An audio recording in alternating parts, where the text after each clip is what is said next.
Today on Geek and Son, we're going to rip the engine out. We're going to cut things off. We're going to rip more things out. It's like rock and roll, baby. That's right. Have a great time watching today.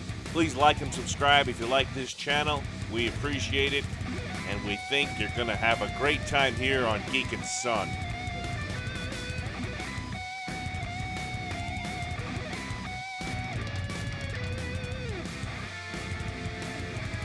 I'm taking the rear end out of the General. Why? So I can replace the leaf springs. So hopefully that works out. Just put degreaser all over the rear end. I'm letting it set. I'm going to put some new fluid in it.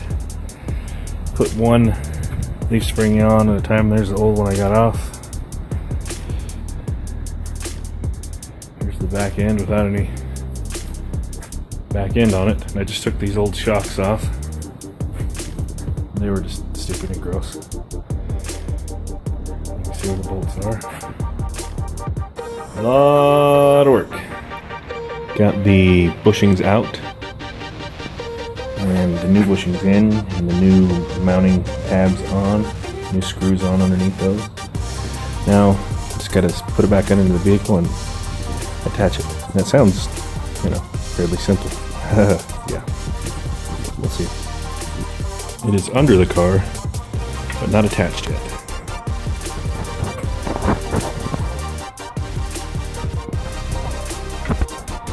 We're getting there. I have to do some touch-up paint because it got scratched again. Kind of difficult to see, but I got the new brake lines on. They go on top of the axle, and the new shocks on. Didn't even have shocks on it when I got it. They were broken off. Still got to rebuild the rear drums and put the emergency brake cables on and a million other things. But now I'm going to start working on the frame, the rear cross member, and the trunk floor. That's back to welding. You can't really tell, but I had to clean up the ends here in order to put this rear cross member on. These ends still had some of the old one on it, so I just took the grinder / cut-off wheel and basically cleaned up these tips on the top. It will fit flush. It's not on, but it's fitted. So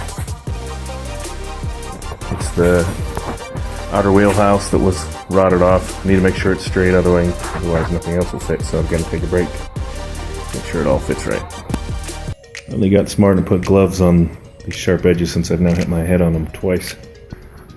I got some screws in, which I drilled holes from underneath and up to hold the trunk pan in, and then I'll go from the top down and drill some holes into the frame and weld the piece on. That'll be good. Finally got these bolt holes there for the trunk lined up on this side and lined up on this side, and it was very difficult. And look, the taillight, what do you call it, are above the thing like they're supposed to. Ta-da. Everything looks good. I haven't tried the taillight panel yet, but once I'm going to go get some more Clecos to hold that in a little tighter. Should be good. Been using these old parts to copy from. Some in there, some in the trunk. And something really cool is this didn't stick out enough. See how that sticks out right there? It's supposed to, because there's a thing that goes on the edge of this quarter panel. That's the best it's ever fit since I've done it. This was the hardest because we were trying to get a 1/4 inch higher, like this panel fit. But with a pry bar and Dean standing on it, got it to go. So now everything should line up. What's today? July 9th. Realized I didn't get over a piece that has to go over.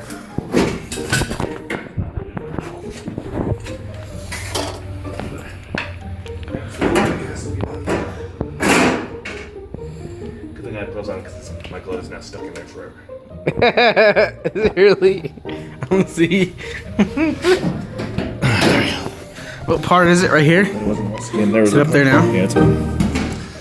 So, we needed to clear that. Now, So, So look, Dad just dripped sweat on here. We're gonna call it made with sweat. blood, sweat, and beers.